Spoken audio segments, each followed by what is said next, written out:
আকৌ 39 ঘৰ পৰিয়ালে ভাগৱত ব্যাখ্যা অনুষ্ঠানটো নামঘৰত পাতিছে, কিন্তু যি ঘৰ মানুহে অহা নাছিলে সেই ঘৰৰ ফালে মাইকটো আৰু বক্সটো ঘূৰাই দিছে, ৰাখি দিছে। তাৰমানে তেওঁলোকৰ কাণ বাজি যাওক আৰু কাণ তলা হৈ যায়। মানুহবিলাকো কমটি বস্তু নহয়, হয়নে? 39 ঘৰ মানুহে অনুষ্ঠানটো পাতিছে, ভাগৱতৰ মানে মাইকত যে বাজি আছে বক্সবিলাক তেওঁলোকৰ ঘৰ ফালে ঘূৰাই ৰাখি দিছে। তাৰে যি ঘৰ পৰিয়াল অহা নাছিলে সেই ঘৰ পৰিয়ালে আইগৰাকীয়ে বাপজনক কৈছে, শুনা হৰি শুনিছানে? বাপজন ক'লে, কি হ'ল? বোলে আমাৰ জীৱনটো বোলে এনেকুৱাই পাৰ হৈ গৈ আছে, আমি সমাজৰ লগত কোনোদিন জড়িত নাথাকোঁ, কোনোদিন নামঘৰ নাযাওঁ, কোনোদিন ভক্তি ধৰ্ম কথা নুশুনো। আজি কোনোবা এজন ব্যাখ্যাকাৰক ক'ৰ পৰা আহিছিলে, ভাগৱতৰ কথাবিলাক কিমান ধুনীয়া ধুনীয়া কৈ আছে। আপোনাৰ মোৰ বোলে সময় হৈছে, এতিয়া নামঘৰ যোৱা সময় হৈছে, চাকৰি তাকৰি বৰ্তমান শেষ হৈছে, বয়সো পাৰ হৈ গৈছে, হয় নাই? এতিয়া যদি সমাজৰ লগত মিলি নাযাওঁ তেনেহ'লে অপৰাধ হ'ব বুলি এটা অনুশোচনা কৰি বাপজনক যেতিয়া ক'লে, বাপজনৰ টিকিচকে খং উঠি গ'ল। বাপজন অলপ ৰাগিয়া আছিল। তেওঁ কৈছে যে মইতো কোনোদিন নামঘৰ নাযাওঁ, আৰু তুমিও যদি কেনেবাকৈ নামঘৰ মোৰ কথা নুশুনি যদি গুচি যোৱা তেনেহ'লে তোমাৰ মোৰ মাজত ডিভৰ্চ হৈ যাব, এৰা এৰি হৈ যাব। সেই বুলি যেতিয়া কৈ দিলে আইগৰাকী মনে মনে থাকিল। খন্তেক সময়ৰ পিছত কিন্তু আইগৰাকী এটা সংকল্প ল'লে, অহাকালি যদি আপোনাক মই নামঘৰলৈ নিব নোৱাৰোঁ, আপোনাক মই আৰু এৰি দিম, এৰা এৰি হৈ যাব। তেতিয়া বাপজনৰ উপায় নাই, যাবই লাগিব। অনিচ্ছাকৃত, ইচ্ছা নাছিল। আইগৰাকীৰ কাৰণে সেই মানুহজন বাপজন আহিল, আহি আগধৰাতে বহিলে, আইগৰাকীও বহিলে। দ্বিতীয় দিনৰ কাৰ্যসূচী চলি আছিলে, ভাগৱত পাঠ আৰু ব্যাখ্যা। প্ৰাণজিৎ গগৈ বাপে ব্যাখ্যা কৰি আছিল। এনেতে আইগৰাকী ধুনীয়াকৈ ভকতসকল যেনেকৈ শ্ৰৱণ কৰি আছিলে তেনেকৈ শ্ৰৱণ কৰিছিলে, কিন্তু বাপজনে আকৌ খুচমুচাই আছে। সকলোৱে আকৌ কৃষ্ণ কথা শুনিব নোৱাৰে দেই, ধৈৰ্য ধৰি কৃষ্ণ কথা শুনিব নোৱাৰে। তেওঁ কাণত বিন্ধা নিচিনা লাগে। ভাগৱতত আছে 10ম স্কন্ধ, এই ৰাম শতকোটি জনমৰ মহাপাপচয়,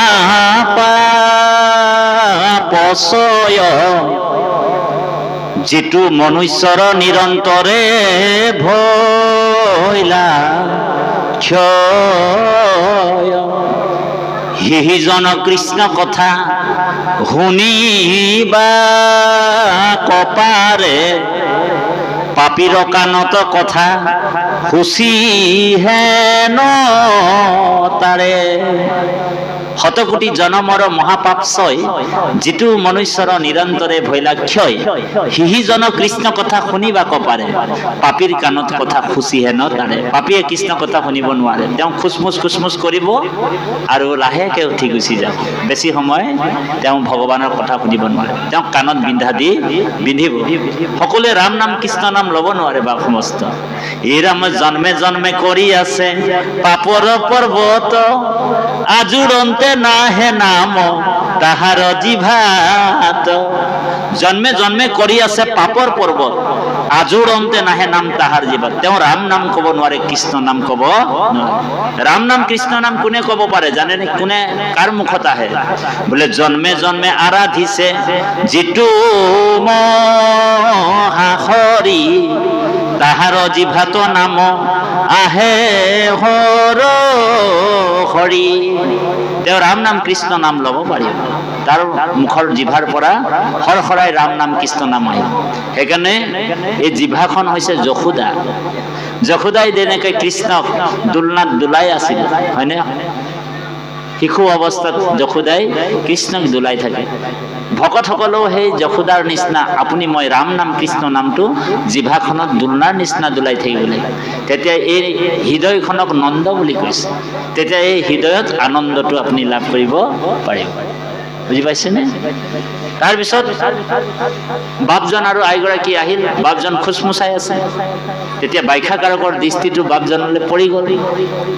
বাপজন খুচমুচাই আছে, সকলোৱেতো ভালকে ভাগৱত শুনি আছে। তেতিয়া বাপজনৰ ফালে চাই ব্যাখ্যাকাৰকজনে কৈছে, এটা শব্দ ক'লে। কি ক'লে? আহিলা বুলি কয়। তেতিয়া তাৰ খুচমুচটো বন্ধ কৰি দিলে। ব্যাখ্যাকাৰকজনে কাৰ ফালে চাই আহিলা বুলি কয়?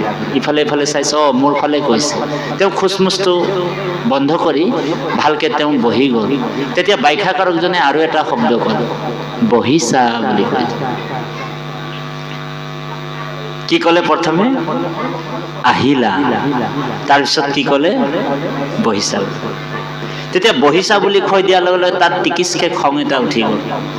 তেওঁ ক'লে যে ব্যাখ্যাকাৰকজনে কাকো একো নাই কোৱা, মই কোনোদিন নামঘৰলৈ নাযাওঁ, আজি আইগৰাকীৰ ৰিকুৱেষ্টত মই আহিছোঁ, কিন্তু বোলে ব্যাখ্যাকাৰকজন মোৰ ফালে চাই কিয় আহিলা বহিছা কৈ আছে। খং উঠি গ'ল। সেই মই ইয়াৰ কথা নুশুনো বুলি যোৱাই ভাল বুলি তেওঁ আসনটো এৰি আইগৰাকীকো এৰি উঠি গুচি যাবৰ সময়তে মানে ব্যাখ্যাকাৰকজনে তাৰ ফালে চাই কিনে আকৌ এটা শব্দ কৈ দিলে, গলাগৈ নেকি বুলি কৈ দিলে। মাত্ৰ 3টা শব্দ। কি কি? আহিলা, বহিছা, গলাগৈ নেকি। এই 3টা শব্দ ক'লে।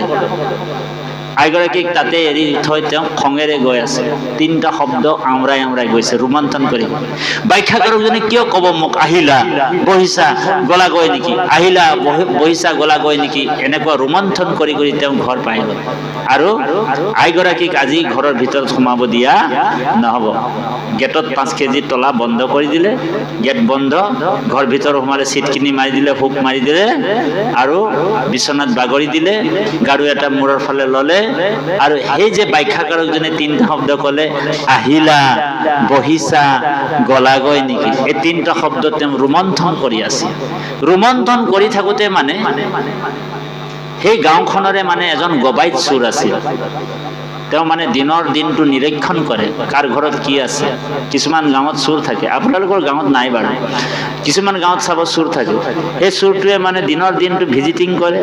ৰাতি কাৰোবাৰ ঘৰত যদি গৰুক খোৱা দানা খোৱা এটা কেৰাহীও পায়, তেওঁ হৰি ৰাম উঠাই লৈ গুচি যায়। চোৰটোৱে মানে দিনত দেখিলে যে বাপজনো আৰু আইগৰাকী ভাগৱতলৈ গৈছে, আজি সেই ঘৰতে হামলা ৰাতি দি দিম বুলি ভাবি তেওঁ মানে আহি দেখিছে গেটত তলা বন্ধ, জাপ মাৰি পাৰ হৈ গ'ল। ভিতৰত দেখিছে চব বন্ধ। পিছফালে গ'ল, খিৰিকী এটা মানে অকণমান খোলা দেখা পালে চোৰটোৱে। তেওঁ ভাবিলে আজিতো গল্ডেন চান্স, গৃহস্থ নাই। তেওঁ ভাবিলে এই খিৰিকীটোতে ফালে সোমাই যাম বুলি খিৰিকীটো ভালকে টানা টানি কৰি দিলে, খোল খাই গ'ল। সোঁ ভৰিটো খিৰিকীটো ফালে দি পাৰ কৰিবৰ সময়তে ভিতৰৰ পৰা এটা শব্দ আহিল। কি? আহিলা বুলি কয়। চোৰটোৱে কৈছে, সৰ্বনাশ, গৃহস্থ নাই বুলিয়ে ভাবিছিলো, গৃহস্থ আছেই চোন, মই কি কৰিম এতিয়া, মই ইয়াত খন্তেক বহি লোৱাই ভাল। খিৰিকীটোৰ তলত তেওঁ বহি গ'ল। আকৌ এটা শব্দ ভিতৰৰ পৰা আহিলে, বহিছা বুলি ক'লে। চোৰটোৱে কৈছে যে বোলে গৃহস্থ বোলে থকাৰ কথাটো বেলেগেই, বোলে কি গৃহস্থটো বোলে অন্তৰ্যামী মান। মই অহাটোও গম পাই গ'ল আৰু বহাটোও গম পাই গ'ল, মই ইয়াৰ পৰা যোৱাই ভাল। কাৰণ পিছদিনা ৰাতিপুৱা গোটেই গাঁৱৰ ৰাইজে মোৰ কথাটো গম পাই যাব চোৰ বুলি। মাধৱ মাৰ মোক পিটিব, হয়নে বাৰু, আৰু মোৰ বদনাম হৈ যাব। গতিকে মই ইয়াৰ পৰা যোৱাই ভাল বুলি যাবৰ সময়তে আৰু এটা শব্দ আহিলে, গলাগৈ নেকি বুলি কৈ। 3টা শব্দ। তেতিয়া চোৰটোৱে ভাবিলে, যদি আজি মই এই মানুহজনৰ ওচৰত শৰণাপন্ন নহওঁ, তেনেহ'লে মোৰ গোটেই বদনাম ওলাই। তেওঁ আগফালে আহিল, আহি কিনি ধাম ধাম দৰ্জাটো মাৰিলে, গৃহস্থক খুলি দিলে, আৰু চোৰটোৱে অষ্টাংগ সেৱা কৰিছে। মাক কচম বোলে আজিৰ পৰা মই চোৰ নকৰোঁ। বুজি পাইছেনে? কাৰণ আপুনি মই অন্তৰ্যামী মানুহ, আপোনাক আজিৰ পৰা মই গুৰু মানি লৈছোঁ। তেতিয়া সেই মানুহটো কৈছে যে মই অনিচ্ছাকৃতভাৱে ভাগৱতলৈ আহিলোঁ, হয়নে? অনিচ্ছাকৃতভাৱে ভাগৱতলৈ আহিলোঁ, ইচ্ছা নাছিল, কিন্তু ভাগৱতত আহি মোৰ মহালাভ হ'ল, হয়নে বাৰু? আজি মোৰ ঘৰখন চুৰ হোৱাৰ পৰা বাচিল। আছিল নে? আৰু এই মানুহজন বোলে চোৰ আছিল, তেওঁৰ জীৱনত আমূল পৰিৱৰ্তন হ'ল, তেওঁ চুৰ নকৰোঁ বুলি প্ৰতিজ্ঞা কৰিছিল। আৰু সেই চোৰজনে মোক গুৰু মানি ল'লে। মই যদি ইচ্ছাভাৱে গৈ কিনি ভাগৱতৰ কথাবিলাক শুনিলোহেঁতেন, মোৰ জীৱনত কিমান লাভ হ'লহেঁতেন। গতিকে কৃপালু বাপাই সমস্ত অনিচ্ছাকৃত ভাৱো যদি ঈশ্বৰক যদি কোনোবা নাম লৈছে, অনিচ্ছা নাই, জানি বুজিও যদি কোনোবা হাত সোমাই জুইটোত, তেনেহ'লে জুইৰ ধৰ্ম কি বাৰু পুৰিব। আৰু নজানি কিনি বোলে হাতটো সোমাই গ'ল, জুইৰ ধৰ্ম কি বোলে পুৰিব, হয় না? আঙুলি পুৰিব নাই? তো ভগৱানৰ নামটো তুমি জানি বুজি লোৱা, নজানি লোৱা, ভগৱানৰ নামে আপোনাক ক্ৰিয়া কৰিম। সেইকাৰণে নাম কিন্তু অভ্যাস কৰিব লাগিব।